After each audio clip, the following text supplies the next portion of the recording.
Very good morning to all of you. I once again welcome you all to this current lecture. In the last lecture, we completed the important chapter from the syllabus, that is the investigation of molecular structure. Now, in this current lecture, we are going to start the new chapter from the syllabus, that is called as the electrolytic conductance. So, in the sequence, this is the third chapter from our syllabus. So, this is a chapter which consists of the study regarding the phenomena called as the conductance of the compounds which are electrolytic in nature. So, as far as the introduction of this chapter is concerned, we are going to start the first important point from this chapter in the introductory part, that is called as the classification of the substances. So, the substances are classified into two types as the electrolytes. The substances are classified as electrolytes, and the second type is non-electrolyte. Non-electrolyte.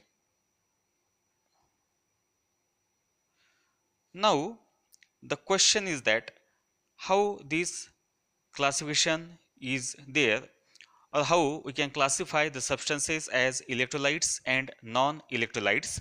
So, a simple basis is there for this classification. Suppose if we call any compound or any substance as electrolytes, then what is the meaning of that? So, first of all, we have to prepare an aqueous solution. We have to prepare an aqueous solution of a compound. For example, if we take the aqueous solution of a substance, suppose this is a aqueous solution. Aqueous solution of a substance is there. Suppose after the preparation of this type of the aqueous solution, and if this aqueous solution of a substance conducts the electricity, if this aqueous solution of a substance conducts, if it conducts the electricity, if it conducts the electricity, then that substances or that compounds are called as the electrolytes. So, electrolytes are nothing but the substances in which the its aqueous solution conducts the electricity. Therefore, we call that substances as electrolytes. On the other hand, these non-electrolytes are such a substances whose aqueous solution does not conducts electricity, does not conduct electricity. So, this is a simple basis of classification of a compound, whether the aqueous solution of a substances conducts the electricity or does not conducts the electricity. If it conducts the electricity, it is called as the electrolytes. On the other hand, if it does not conduct the electricity, it is called as the non-electrolytes. Now, as far as these electrolytes are concerned, electrolytes are capable to conduct the electricity in its aqueous solution as well as when they are fused. When they are fused, in that case also, or in that state also, they are capable to conduct the electricity. So, these electrolytes are very important as far as this chapter is concerned. In this chapter, we are discuss about the study of these electrolytes. Now, according to the Arrhenius, according to the Arrhenius,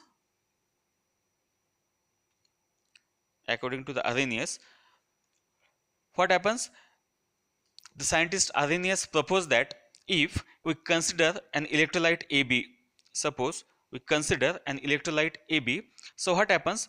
Whenever this electrolyte AB is taken in its solution form, or whenever we can say that whenever we form the aqueous solution of this AB, then what happens when the aqueous solution of this electrolyte AB is formed? It consists of the positive ions A plus as well as the negative ions B minus. So we can say that the electrolytic solution of this AB is nothing but the combination of positive ions and this type of the negative ions, or we can say that AB, the aqueous solution of AB consists of cations as well as anions. So what happens in a aqueous solution of this AB? What happens? Total positive ions, total positive ions, total positive ions is nothing but our cations. Total positive ions, that is the cations, is equal to total negative ions, total negative ions, and we call it as a anions. We call it as anions. So what happens in this aqueous solution of this electrolyte? Total number of positive ions, that is the cations, is exactly equal to the total number of negative ions, that is the anions. Therefore we can say that the solution or the aqueous solution of this electrolyte is called as the electrically neutral. It is called as electrically neutral.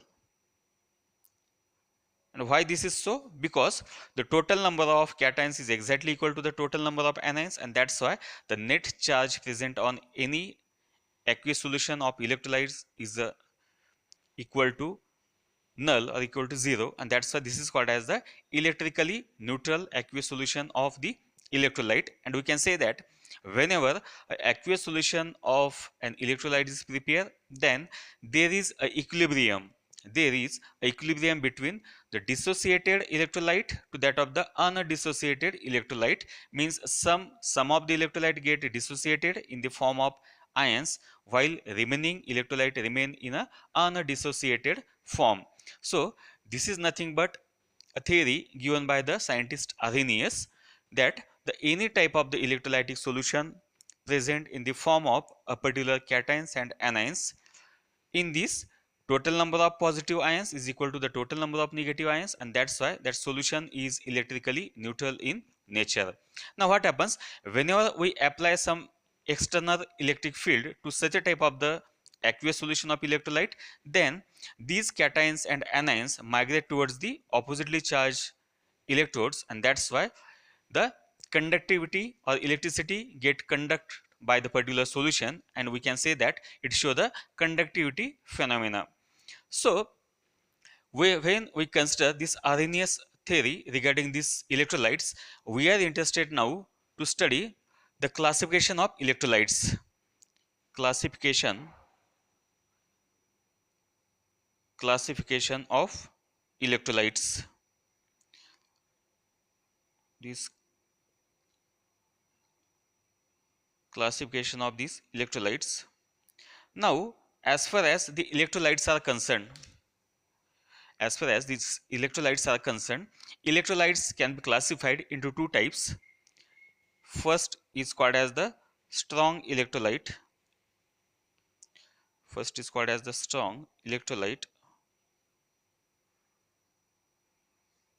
And the second type is called as the weak electrolyte.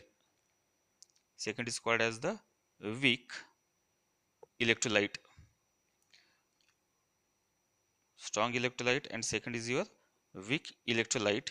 Now what is the basis of classification of these electrolytes into these two types? So the basis of classification of these electrolytes into these two types is nothing but the extent up to which they get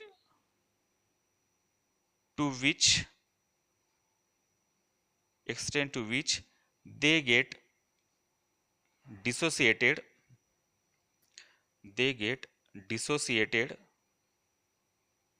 in aqueous solution.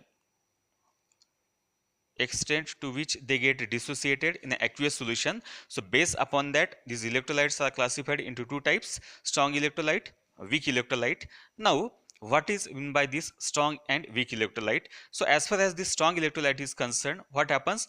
The strong electrolytes get dissociated 100%. It get dissociated completely, dissociated completely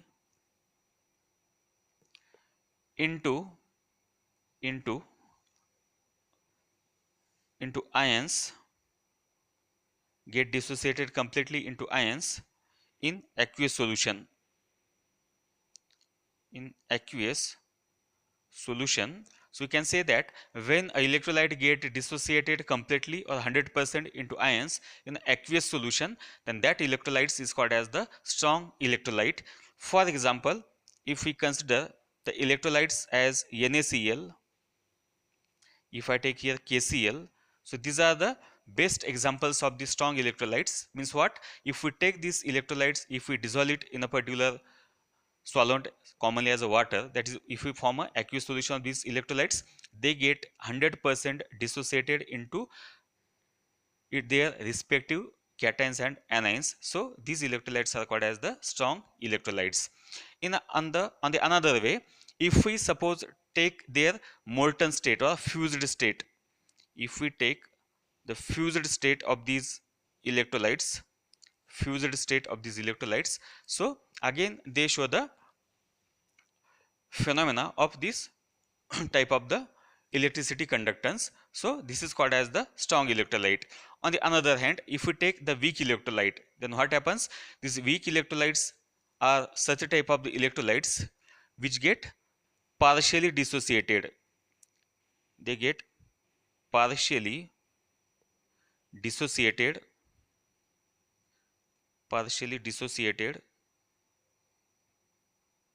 in aqueous solution, partially dissociated in aqueous solution into the cations and anions. Therefore, these electrolytes are called as the weak electrolytes.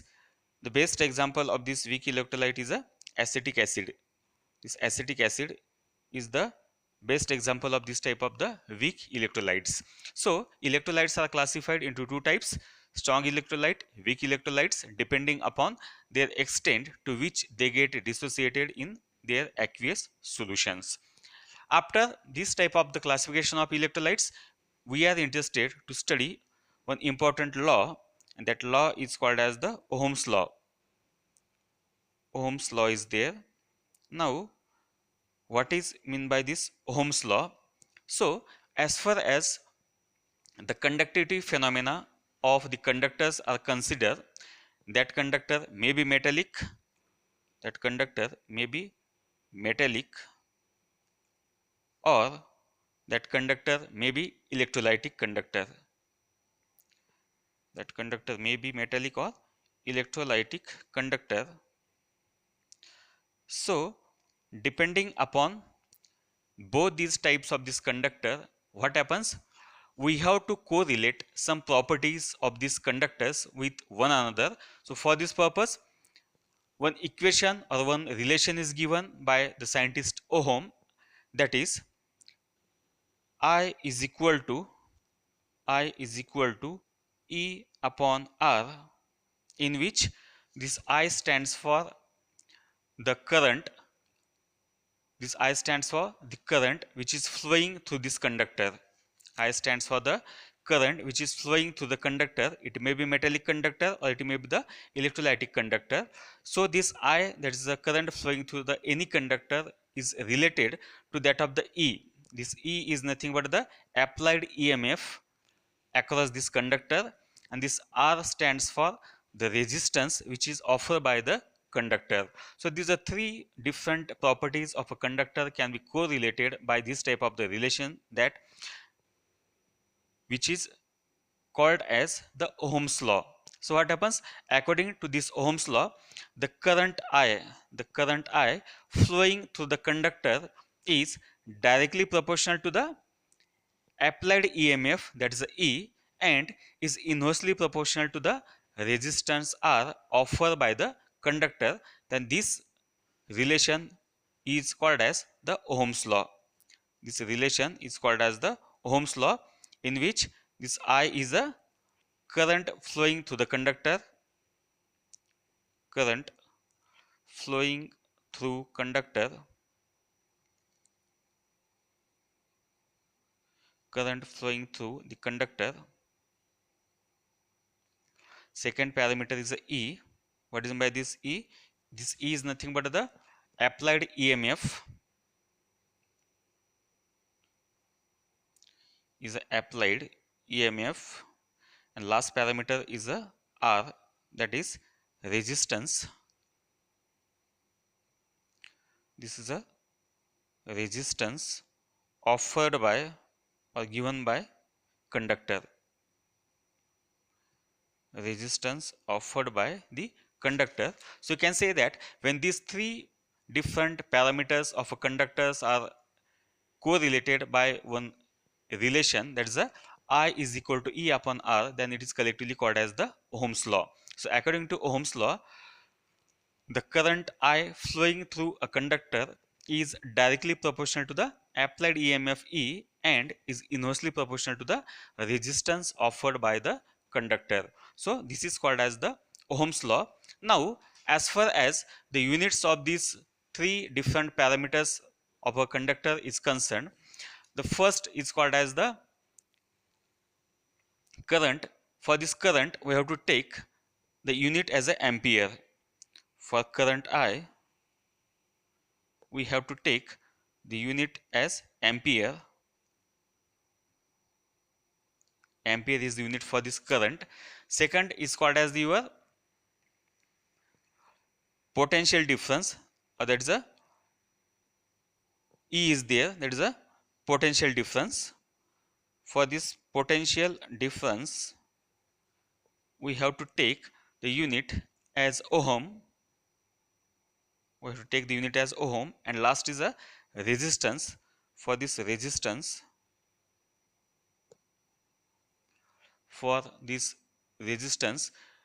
we take the difference type of the unit, but commonly,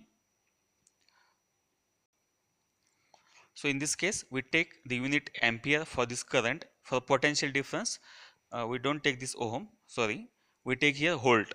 We take here the unit as a volt, and for this resistance we take here unit as a ohm. So these are the three common units we commonly use for this expressing these three parameters for any conductor. So this simple relationship between these three different parameters is called as the Ohm's law.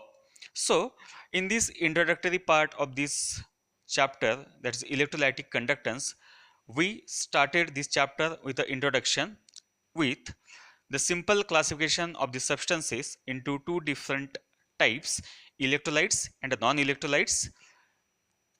So what is by electrolyte? So those substances which conducts the electricity in their aqueous solution, then that is called as electrolytes. On the other hand, if aqueous solution of a substance does not conduct electricity, it is called as the non-electrolytes. Now according to the scientist Arrhenius, any electrolyte is in a equilibrium with its cations and anions. So we can say that there is an equilibrium between the dissociated electrolyte to that of the undissociated electrolytes, in which total number of positive ions is equal to the total number of negative ions. So any type of the electrolytic solution is called as the electrically neutral. After that, we studied the classification of electrolytes. These electrolytes can be classified on the basis of extent to which they get dissociated in aqueous solution as a strong and weak electrolyte. If the electrolyte get dissociated completely into ions in aqueous solution, it is called as a strong electrolyte, for example NaCl and KCl. On the other hand, if the electrolyte get partially dissociated in aqueous solution, it is called as the weak electrolyte, and the best example is acetic acid. After that, we studied a simple law that is called as the Ohm's law, which gives the relationship between the three parameters, that is current flowing through a conductor is directly proportional to the applied EMF and is inversely proportional to the resistance offered by the conductor. So this simple introduction we studied here in the introductory part of this chapter. So with this I stop here. Remaining point from this chapter we will take in the next lecture. So thank you so much.